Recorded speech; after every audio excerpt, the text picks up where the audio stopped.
Leute, herzlich willkommen zu dem neuen Video hier bei The Wrist Guy und einen wunderschönen Mittwoch wünsche ich euch. Heute möchte ich mit euch über die Zenith Defy Classic in schwarzem Keramik sprechen. Diese Uhr und viele andere Uhren bekommt ihr beim Kanalsponsor Chronex. Dieses Video ist auch von Chronex gesponsert. Vielen Dank hierbei. Chronex ist... Ihr kennt wahrscheinlich schon Chronex. Chronex ist einer der größten Online-Händler der Welt und der Hauptfokus bei Chronex ist eben diese Unsicherheit im Internetkauf einfach zu reduzieren. Wenn ihr bei Chronex kauft, bekommt ihr eine super Uhr zum Superpreis, die von einem Uhrmacher zertifiziert ist. Das heißt, ihr könnt sicher gehen, dass die Uhr echt ist und in einem Top-Zustand ist. Alle Infos bekommt ihr unten in der Videobeschreibung.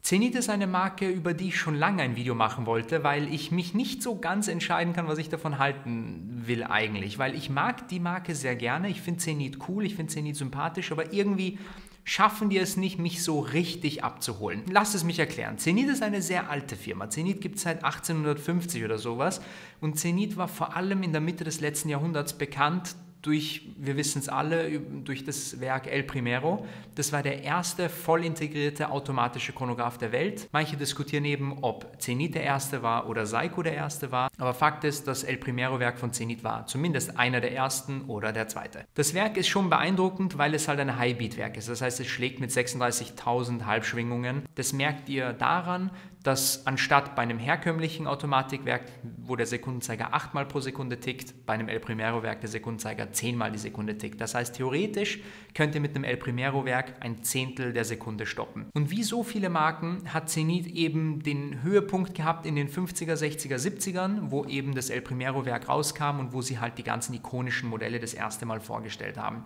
Und damals gab es eine Uhr, die hieß A384 Revival. Die hatte eben so eine Art Integrated Design, wenn man so will. Also es war ein sehr eckiges Gehäuse und von oben gesehen hat es fast schon Royal Oak mäßig ausgesehen. Und wie so viele andere Marken auch, hat Zenith eben gerade so in den 90ern und 2000ern echt Schwierigkeiten gehabt, so wirklich zu connecten. Und dann kam der Held, der Retter, der praktisch jede Uhrenmarke irgendwann mal irgendwie gerettet hat, Mr. Jean-Claude Biver, und hat sich Zenith vorgeknöpft und hat eben ein paar neue Uhren rausgebracht. Und eine dieser Uhren war eben dieses schöne Stück hier, zumindest die ganze Kollektion. Die heißt nämlich Zenith Defy und ist vom Design her inspiriert an die 70er Jahre von Zenith. Die sehen sehr aus wie Hublot und die sehen auch sehr aus wie die Tag Heuer Carrera, die auch wiederum aussehen wie Hublot und die sehen aus wie die Patek Nautilus und die sieht auch aus wie die Royal Oak. Ganz klar, brauchen wir nicht zu bestreiten. Aber ich finde es halt interessant zu wissen, dass Zenith auch schon mal in den 70ern so ein ähnliches Design im Sortiment hatte und auf dem so ein bisschen aufbaut. Und diese Defy-Kollektion gliedert sich auf in die Defy Classic, die ich hier habe, und die Defy 21. Die 21 ist übrigens auch eine sehr interessante Uhr. Lasst mich gerne in den Kommentaren wissen, ob ihr mehr zu dieser Uhr mal wissen wollt und ein Review haben wollt. Ich habe hier eben heute nur die Classic für euch. Und das, was die Uhr aber cooler macht als die 21er, erkläre ich euch jetzt gleich. Und jetzt beginnen wir einfach mal mit der Uhr selber. Das Gehäuse besteht aus Keramik, schwarzem, mattem Keramik. Das heißt, die Uhr ist extrem hart und praktisch unzerkratzbar, außer halt von anderem Keramik oder halt von Diamant. Der Nachteil von Keramik ist allerdings etwas, was so ziemlich jedes Material betrifft. Je härter etwas ist, umso spröder wird es auch. Das heißt, es ist keine Uhr, die ich unbedingt fallen lassen würde. Aber sonst geht praktisch alles und die Uhr wird auch nach 5 Jahren noch wie neu ausschauen und deshalb das Coole an Keramik. Das Gehäuse ist aufgeteilt in eigentlich 3 Teile. Der Mittelteil ist eigentlich relativ simpel gehalten. Ist einfach ein Stück schwarzes, mattes Keramik, Monoblock-Design sozusagen, weil das muss ja gebacken werden. Ihr habt ein paar schöne Kanten, ein paar geschliffene, anglierte Kanten, aber die sind jetzt auch nicht poliert oder sowas. Also da ist das Gehäuse von der zum Beispiel Speedmaster Dark Side of the Moon deutlich beeindruckender. Aber das ist etwas, was man bei Keramikuhren öfter mal erlebt, dass halt das Finish nicht so ausgiebig und nicht so künstlerisch sein kann, weil Keramik eben sehr schwer zum Bearbeiten ist. Die Lünette ist allerdings an den Seiten poliert, an der Oberkante satiniert, aber eben nicht matt, sondern satiniert. Das heißt, es erbt da ein bisschen so ein Lichtspiel. Die Krone ist aber relativ cool, finde ich. Die ist sehr gut zu greifen und hat eben oben den Stern. Der ist aber von der Seite gesehen ein bisschen spitz. Das heißt, die Krone ist von oben gesehen irgendwie so ein bisschen spitz und das macht, finde ich, irgendwie einen ganz witzigen Charakter. Als Band verbaut ihr Zenith ein Kautschukband. Ja, es ist eigentlich dasselbe Prinzip, wie ihr auch bei Tag Heuer findet, wie es ihr auch bei Hublot findet. Es ist ein sehr, sehr schön verarbeitetes Kautschukband.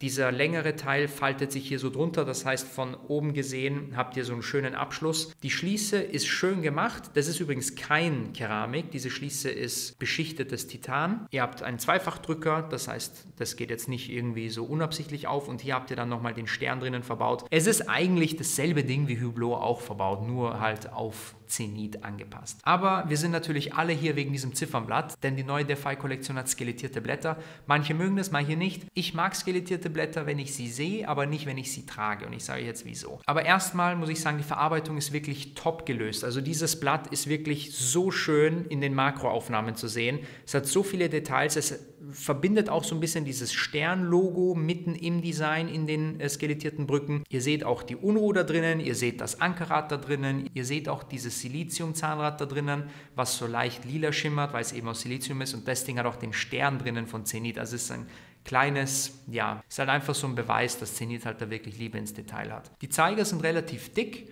aber sind schwarz und verfügen über schwarze, ich will sie nicht mal Leuchtmasse nennen, ganz ehrlich. Ich habe es letztens in meiner Instagram-Story gepostet, folgt mir auf jeden Fall auf Instagram, wenn ihr das sehen wollt und auch up-to-date bleiben wollt.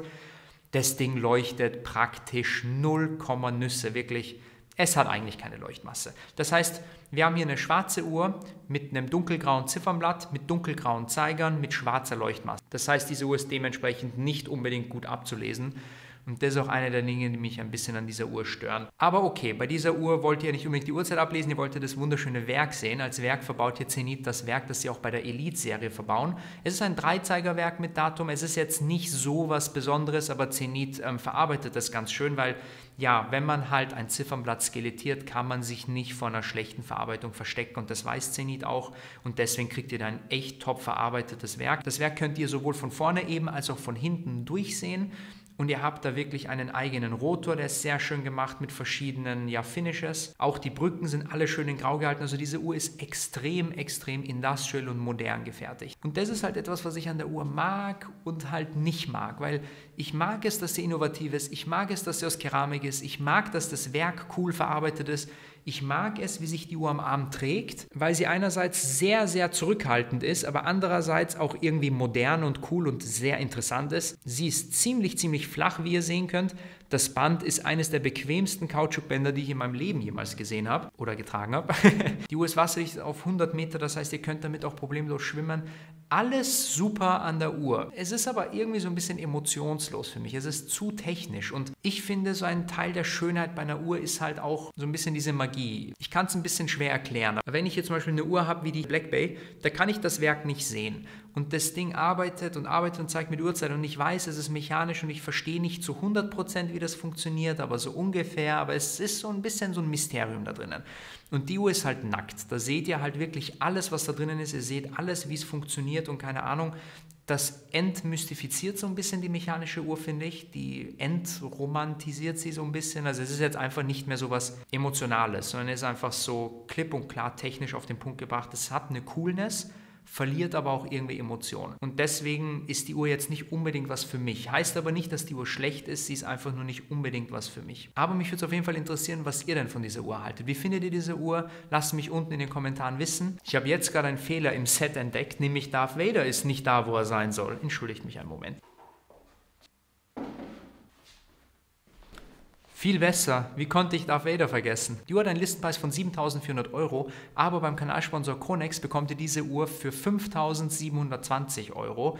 Das ist halt natürlich ein deutlicher Discount und ihr macht damit eigentlich den Wertverlust der Uhr wieder wett. Das ist halt einfach der Vorteil des Graumarktes, aber auch der Nachteil, wenn ihr halt ein begehrtes Rolex-Modell haben wollt. Mit dem Code TheRistGuy bekommt ihr übrigens Rabatt auf die Uhr und ich bekomme einen kleinen Kickback beim Kauf von dieser Uhr. Ihr zahlt dadurch nicht mehr, sondern eben weniger und ihr unterstützt damit direkt den Kanal. Würde mich mega freuen. Ich lasse euch auch den Link von dieser Uhr auf Chronext unten in der Videobeschreibung. Mich würde es sehr interessieren, was ihr denn von dieser Uhr haltet. Lasst mich gerne in den Kommentaren wissen. Lasst mir wie immer Likes und Abos da und wir sehen uns dann im nächsten Video. Bis dann. Ciao, ciao.